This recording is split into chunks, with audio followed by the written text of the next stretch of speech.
Baik, terima kasih Suhaimi. Assalamualaikum dan salam satu Malaysia. Sarawak bakal mempunyai sistem perundangan yang lebih seragam bagi melindungi hak wanita dan kanak-kanak dalam masa 2 tahun akan datang. Menteri Kebajikan, Kesejahteraan Komuniti, Wanita, Keluarga dan Pembangunan Kanak-kanak, Datuk Fatimah Abdullah berkata, satu sekretariat akan ditubuhkan bagi memastikan tiada percanggahan antara undang-undang di bawah sivil, syariah dan Majlis Adat Istiadat ke arah penyeragaman undang-undang yang lebih efektif. Jelasnya, sekretariat tersebut akan mengadakan perbincangan dan bengkel-bengkel bersama setiap etnik di Sarawak sebelum dibentangkan di peringkat Kabinet dan di Dewan Undangan Negeri. Ia membabitkan beberapa agensi termasuk Majlis Wanita Sarawak, Mahkamah Bumiputra dan Majlis Adat Istiadat. Berkata pada sidang media di Kuching, Datuk Fatimah memberitahu ketika ini wujud percanggahan yang amat ketara di antara ketiga-tiga undang tersebut. Ini termasuklah berkaitan umur minimum yang dibenarkan berkahwin, penyelenggaraan nafkah bekas isteri dan anak-anak selain lain-lain penyelenggaraan yang bersesuaian selari dengan kos hidup yang kian meningkat. Beliau berharap dengan adanya penyeragaman undang-undang itu nanti, hak-hak wanita dan kanak-kanak di negeri ini lebih terpelihara. Terdahulu, Datuk Fatimah mempengerusikan mesyuarat mengenai isu perkahwinan dan penyelenggaraan nafkah perceraian bukan Bumiputra Islam. Lembaga Hasil Dalam Negeri LHDN merekodkan sebanyak 22.2 juta ringgit jumlah cukai tertunggak berusia kurang 2 tahun di Sarawak. Pengarah negerinya Ramlod Keli berkata daripada jumlah tersebut 10.4 juta ringgit merupakan cukai tertunggak yang membabitkan 61 syarikat, manakala 11.8 juta ringgit membabitkan 410 pembayar cukai selain syarikat. Beliau memberitahu LHDN kini sedang dalam usaha mengutip cukai di seluruh negeri menerusi kunjungan mesra hasil peringkat negeri Sarawak Obskutif yang turut diadakan serentak di seluruh Malaysia.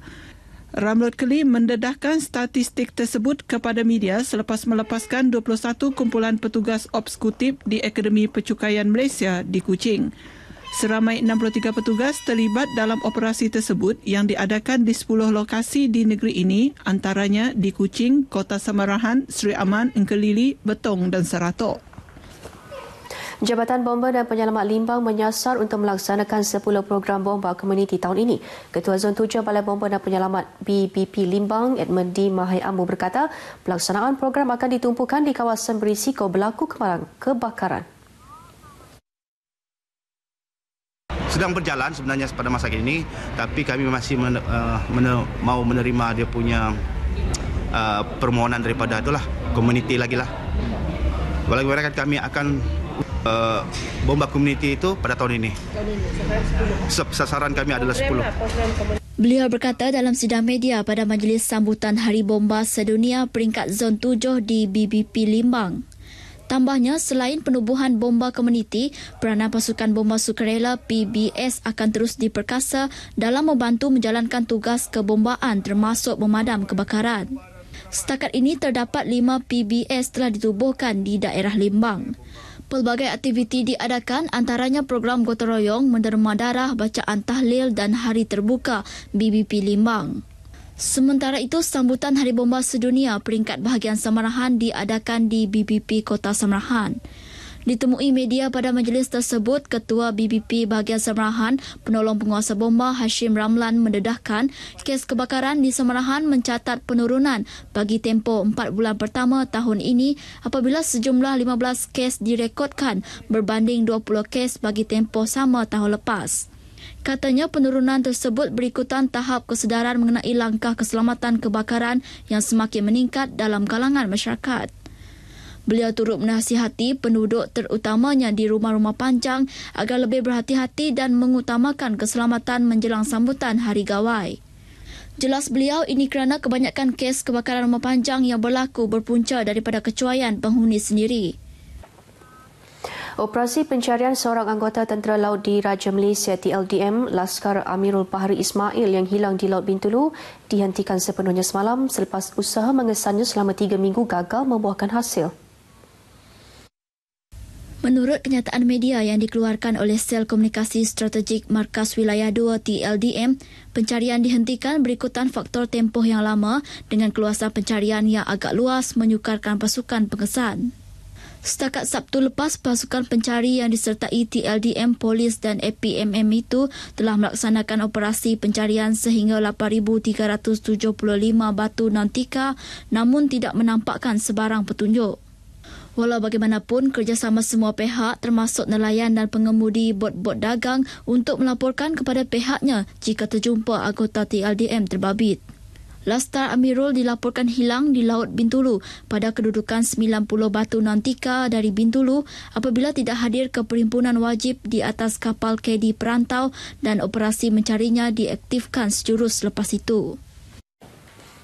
Memperbanyak aktiviti sukan dan permainan di sesebuah tempat antara pendekatan yang dilihat dapat mengelak golongan anak muda terjebak dengan gejala-gejala sosial. Justru Menteri Muda Kesejahteraan Komuniti Datuk Francis Hadin Hollis mahu persatuan-persatuan sukan dan permainan khususnya di Seri Aman bertindak lebih proaktif dalam menganjurkan pelbagai pertandingan sukan maupun permainan.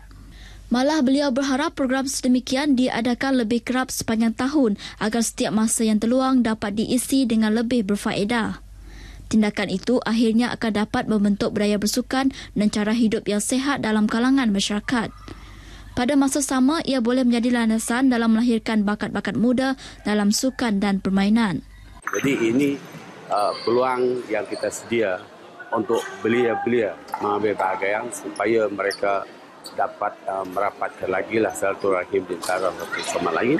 Dan juga kita mengelakkan para belia ini melibatkan diri, dengan jenayah atau gejala sosial yang ada di Seri Aman. Beliau ditemui pemberita selepas menyampaikan hadiah kepada pemenang pertandingan futsal Piala Yang Berhormat Dr. Francis Hadin Hollis di Seri Aman. Seramai 25 pasukan menyertai pertandingan futsal kali ini dengan 5 daripadanya adalah pasukan wanita. Baik saudara, sekat ini dahulu sumbangan berita dari Sarawak untuk 5 petang ini dan untuk berita seterusnya kita kembali kepada Suhaimi di Angkasa Puri. Silakan.